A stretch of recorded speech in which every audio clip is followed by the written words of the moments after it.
Hello, this is Masamaki21 here with another video update for you guys. First, let's get into this. Let's talk about Let's Plays.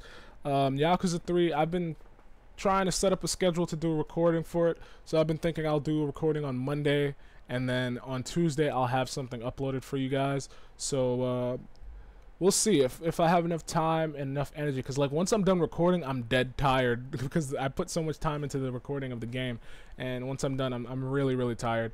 So I don't edit until like a couple of days later. So I'm gonna try my best to edit and render on Monday, and then Tuesday I will upload. So if you haven't checked out my Yakuza 3 Let's Play, do so. You're missing out. I'm just letting you guys know. Moving on, I actually want to talk about some stuff. I recently got the Game Informer magazine. It's the co-op edition apparently, and on the cover, first thing you see, the new Army of Two game, Army of Two, The Devil's Cartel. Now, I'm a little iffy on that game, but we'll see what they'll be doing. Apparently, Visceral Games, the people who work on Dead Space, they're also working on the Dead Space 3, which is also going to be co-op. And they're trying to make it a more mature tone. They're trying to make the game more mature, and I have no problems with that. But they're removing all the aspects from the first two, which I don't like. I loved how the first two played out. The characters were very relatable for me because they felt like it felt like two buddies going into battle, having the best time of their lives, taking out the enemy. And like when I sat down and played that game with my friends, like that relationship felt real. Like in real life, like when you're sitting chilling with buddies and whatnot, like when you play the game, it's like those two guys are buddies, and it's like you guys who are playing the game are buddies, and you're playing a game that's specifically made for buddies. So it's like a perfect bro game. Like you can sit down and play with your best buds and you'll have a great time. But they're removing the buddy aspect. Like they're taking out the high fives, the fist bumps, the punches, like when they do bad. So I don't know why, but I mean, obviously they want a more mature tone, but why can't you be mature and still have that? That doesn't make any sense. I mean, you can still be mature while still having fist bumps and high fives. That's how you congratulate and celebrate. You know, you just killed like 100 guys. High five, yeah. So I find that crazy that they're doing this, but like I love the first two. I thought they were very enjoyable co-op games, and as I said, the relationship between the two, I felt a deep emotion for them. Like when I'm playing the game, it's like I don't want these two to die because they're like the coolest game characters I've experienced in terms of like co-op, because they're like real buds. And in the third one, you don't play as them. You're playing as two new characters, Alpha and Bravo, and they actually showed a demo of this. It was at Gamescom, and EA's Gamescom conference. They showed Alpha and Bravo on some rooftops and whatnot, and over the headset you can hear I think it's Rios. You hear Rios talking to them. You don't hear Salem, so I'm a little iffy on what they're going to do in terms of Salem, because in the second game, spoilers, one of the characters can die in the second game. At the end, there's a choice between one of you. Like each player has a choice. If you're playing with another person online or split screen, I don't think the game had split screen. If you're playing with another person, let's just say if you're playing with another person, I don't remember if there was split screen. Let's say I keep saying let's say you're playing with another person, right? And at the end of the game, you get a choice. You can either shoot your teammate or shoot the guy, and you both have that choice. So like let's say you want to shoot the guy, but your teammate wants to shoot you. If they push the button before you do, they shoot you. So, and then if you shoot the person, because the guy's holding a detonator, so if you shoot him, the detonator goes off and it kills like I think like millions of people in Hong Kong or wherever the game takes place. I don't remember where. And if you choose to shoot your teammate, he doesn't set the bomb off, but you then go about shooting him after he releases the detonator. And you kind of grieve a little bit because you just killed like your best partner ever. So seeing how they only had Rios talking, it makes me think maybe Salem is dead. maybe the game that this installment is going to follow the previous installment, like they do with like Mass Effect, where it continues on into the next part if you have a save from the previous game. So your choices you made in the previous game affect the next installment. So if they do something like this, I guess it'll be cool, but I kind of don't want both of them to die because I like Salem and Rios. So I was a little mad about that ending.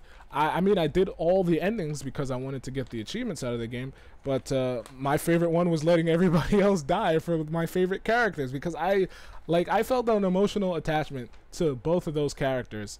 I didn't care that a bunch of faceless people died in the game because they weren't the people I played with for so long. Who cares about them? Salem and Rios for the win. Shit. So the game, I don't know. We'll have to see what happens later on down the line. But from what I've seen from the demo, it's looking to be another generic third-person shooter, unfortunately. So the only thing I can think of that set Army of Two apart from other third-person shooters was the buddy system, where you could high five, fist bump, stuff like that. The comments they say to the other, because they're like bros. So to remove that aspect from the game, it kind of just clumps Army of Two in with like every other third-person shooter now. It's not anywhere near unique anymore. So, and plus now that they're making it more mature, it's gonna fall under every other game that's coming out nowadays. Nothing is lighthearted and fun anymore. Everything has to be serious with games nowadays. I don't know why. Why can't games be fun anymore? What's wrong with being fun? That's what games are made for, to escape reality and have fun, not to be all serious and make you upset. So, moving on, there's actually a list of 30 games, 30 co-op games of all time. Left 4 Dead 2 is on the top, of course. Everybody knows that. Left 4 Dead, not Left 4 Dead 2, the first Left 4 Dead on the top. Everybody knows Left 4 Dead is the best co-op game. And the list ends with Resident Evil 5 being the last one. And I'm not even going to talk about those. Who cares about those games now? There's a co-op list of games that are coming out in the future. So the first thing you see, Borderlands 2. That comes out September 18th. And now, as I said, I'm a huge fan of co-op games, but I'm a little iffy on Borderlands because I had Borderlands 1 and I kind of got bored of it after a while. So we'll have to see what happens. I might get it, I might not. And Gearbox is doing a little, they've announced DLC for the game already before the game's even out. So they're doing that whole dealie with, it's probably going to be DLC on the disc, which I'm going to talk about later.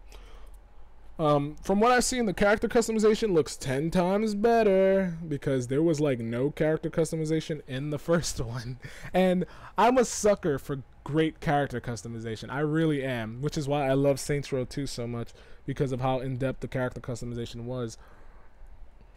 And you could put on all these outfits and whatnot. I'm just a sucker for character customization. Borderlands 1 did not have anything other than changing the color of certain parts of your clothing.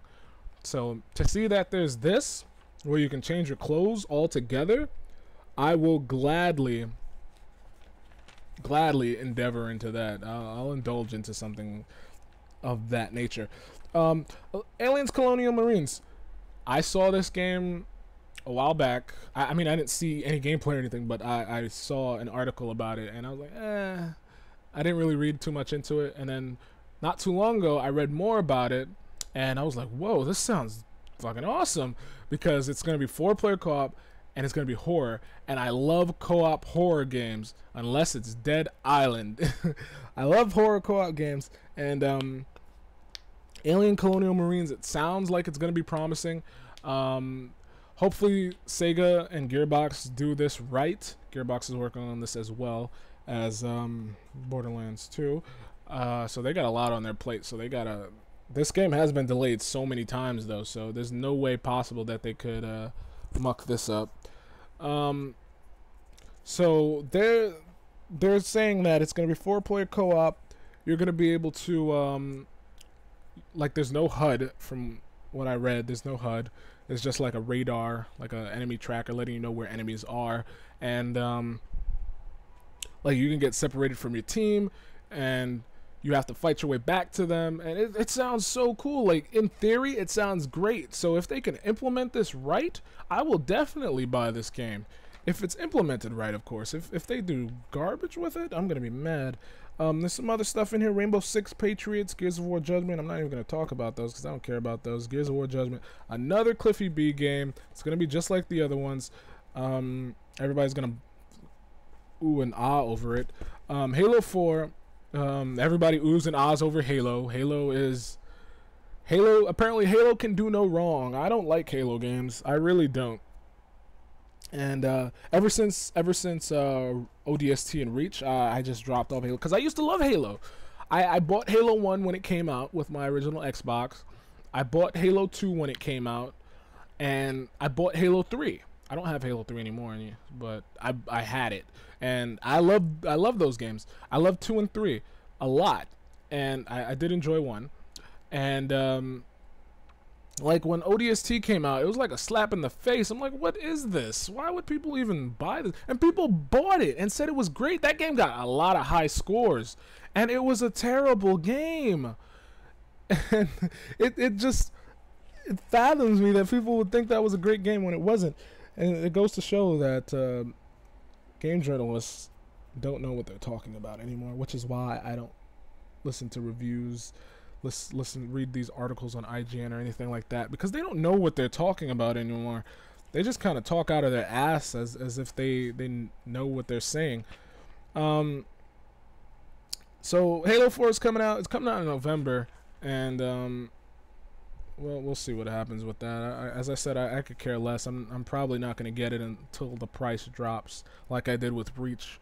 I got Reach for like $20, so it wasn't like it was a big deal for me. It was $20 is a drop in the bucket for a Halo game, and I didn't buy any of the DLC, so I got the DLC for free actually. So there's some more stuff involving Far Cry. There's some stuff involving Transformers, Fall of Cybertron. I want to talk about Transformers. I played the demo. The demo was so generic in terms of third-person shooters. The only thing that I probably think would sell the game would be the part where you're playing as Transformers and you can transform. But it felt so wrong. Like, I played it and it felt like a third-person shooter, except you couldn't take cover. But the enemies can take cover, which makes no sense. Because I'm like running around and I'm like, how do you take cover? And I see like an enemy hiding behind something, like he was pressed up against it, like crouched down and everything. And I'm like, what? You can hide behind that, but I can't hide behind this. This makes no sense. And like the enemies are very clueless. You can like walk up onto them and just melee them and they won't even do much. So the game felt very repetitive as well. Like the first level that you get to play in the demo is pretty much you're playing as Bumblebee, and basically you're fighting a bunch of generic looking Decepticons. You kill them, they disintegrate. You move on. At first I was like, what am I playing? Resident Evil 5? Why are the enemies disintegrating? So you kill them, they disintegrate, you move on. Like another portion is you're driving. You get to, because you can't transform whenever you want. There's like certain points where you can transform. So there's a point where they're like, hey, you got to transform to get to that next spot. So I transform, you turn into your car mode, but it's not really, it's like a hover car. You don't actually drive. You like hover. So so I'm like driving, I'm like, oh, this is probably the cool portion of the game. But it felt like I was playing a racing game, and the game was basically holding my hand along the way. So like I'm driving down the road, like it's like Cybertron or wherever we are is just getting destroyed, like giant robots and stuff. And I'm driving, and like the first thing I see, which pissed me off, was the fact that the game had arrows pointing to the right, like you gotta go this way. And I'm like, okay, it's like, now I wouldn't complain about it. Like it's Transformers. They shouldn't point the way where I need to go. I mean, obviously I need to go right because there's no other way to go.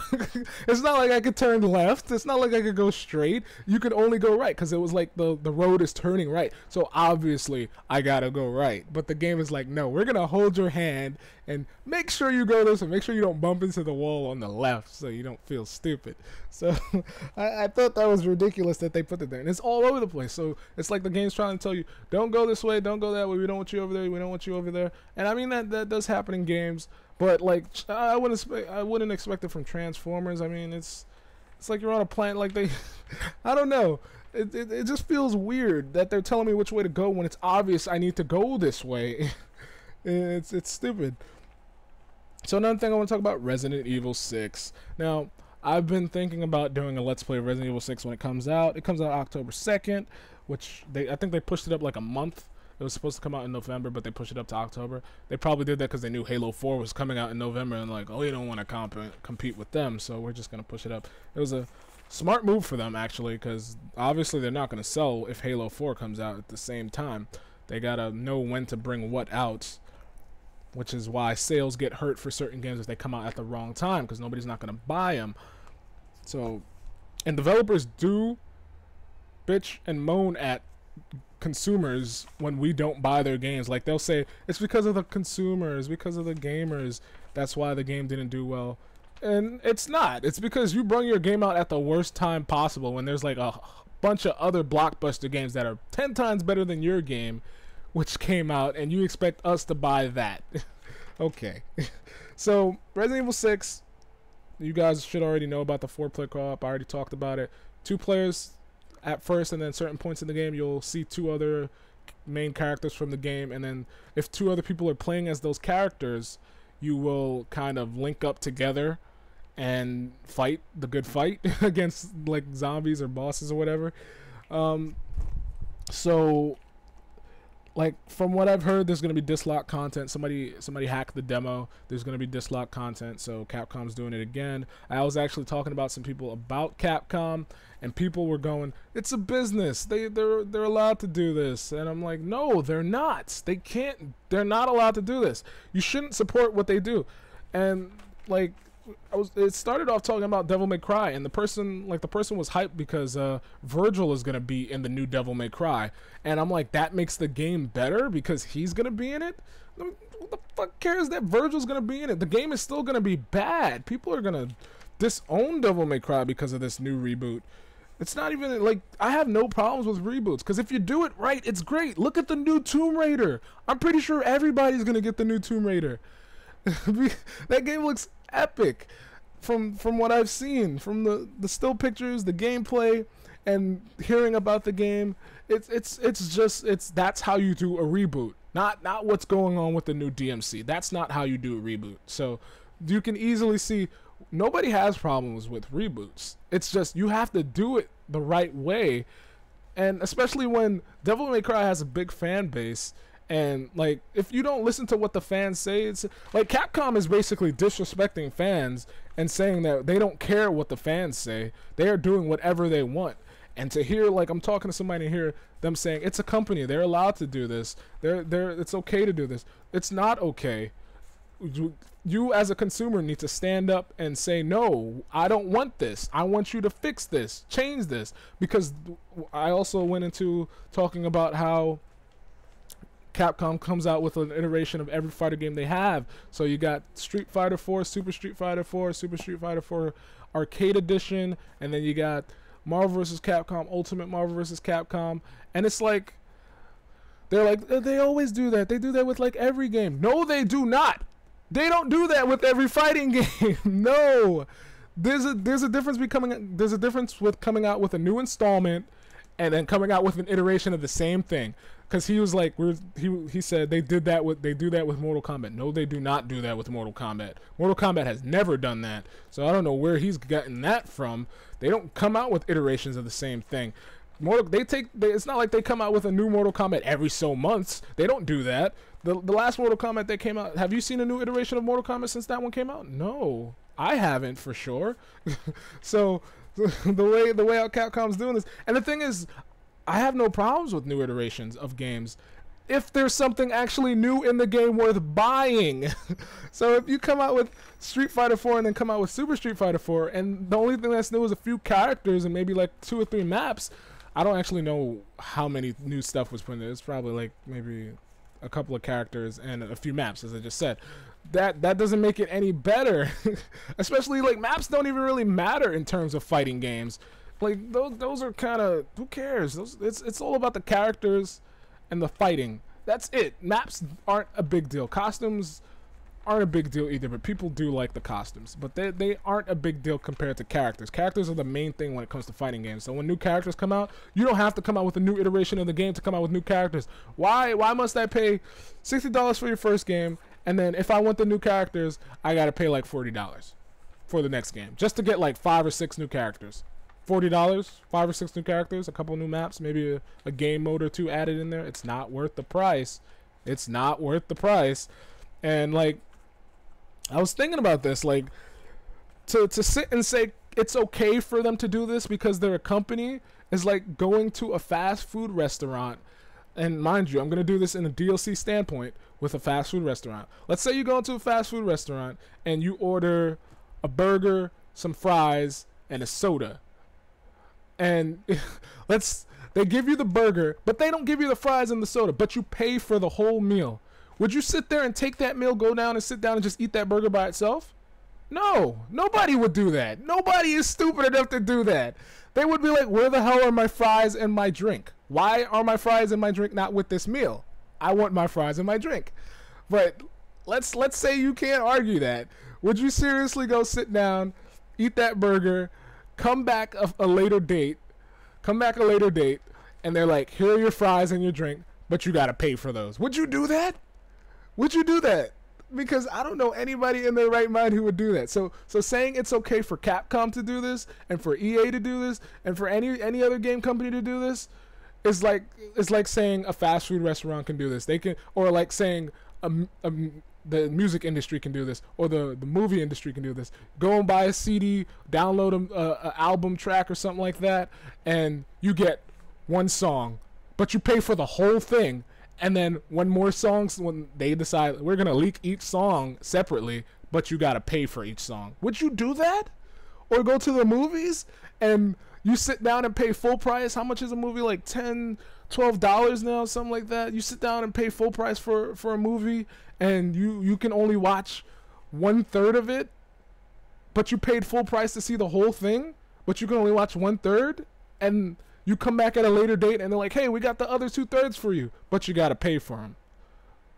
That makes no sense. So saying that Capcom can do it, saying that the gaming industry can do it, that means everybody else can do it. And that's not the case, because all the other companies that do stuff cannot do this, because the consumers will get on them. But the thing is, us as gamers, we're not doing anything about it. We're just buying what they put out. And it's not helping the cause, because they see, oh, since people are buying it, it's okay, we'll just keep doing it, because obviously people don't care. And the thing is, Capcom doesn't care about anyone. They don't care about their fan base. They don't care about the consumer. They only care about making money. That's all they care about. So to sit and defend Capcom is like the dumbest thing you can do, because they don't care about you.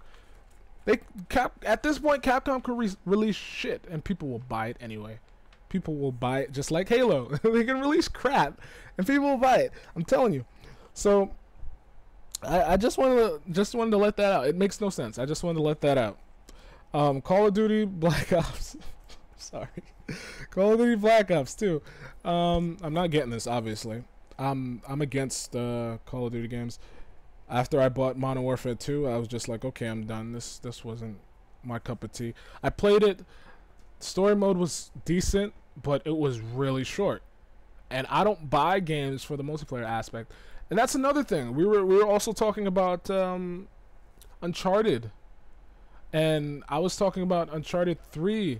And I was saying how I played Uncharted, and I played Uncharted 2. I have Uncharted 2. I finished the game, and I thought it was okay, but I have not had a reason to go back and play it again, because how the game is so linear. There's like no reason to go back and play the story mode. Like most games that come out nowadays that are based on single player and then they tack on some multiplayer onto it, like Uncharted, because they do that with Uncharted 2 and they did it with Uncharted 3, where they tack on this multiplayer and they expect people to go and play the multiplayer after they finish the game. So I had Uncharted 3, just to let you guys know. I had it for like a weekend. The game was so short. Like, the story mode wasn't even long. And I play on the second hardest difficulty, mainly because the first hardest difficulty is not unlocked until you finish the second hardest. And I don't feel like replaying the game again, because it's ridiculous. Why I gotta go through the same thing over again? Because it's not like you're seeing anything new if you play on the hardest difficulty. You're seeing the same thing. You're doing the same things. So, like, after I finished the story mode, I sold the game. Like, these games are built on single player. for them to tack on multiplayer as if it's worth something is ridiculous beyond me. I'm just letting that out right now, because people don't buy Uncharted for the multiplayer. People buy it for the single player. I mean, they might try the multiplayer out maybe once or twice. There are people who probably sit down and play multiplayer heavily, but not me. I didn't even touch the multiplayer for Uncharted 2. I actually have an online passcode for Uncharted 3 sitting here. So I was actually thinking of rebuying the game and trying it out, but now I kind of don't want to. But yeah, so that's pretty much it. That's pretty much it I want to talk about. I'll let you guys know what's going on, what I've read, what I've talked about with people. So remember, don't let these companies fool you, guys. Don't let them fool you. If you see they're pulling some shady stuff, try your best not to support them, regardless of what game it is. Do not give them your money, and if possible, get the game used, because they don't make profits off that. That's the best way you can do, because they complain that the reason why they're not making money is because of used games, yet they still have these promotional deals with GameStop, Best Buy, Amazon, but they complain that these used games are hurting them. But these are the places that are hurting them, yet they're giving these deals when you do pre-orders with these retailers, which makes no sense. So anyway, this has been Masumaki21. Thanks for watching, and I will see you guys next time.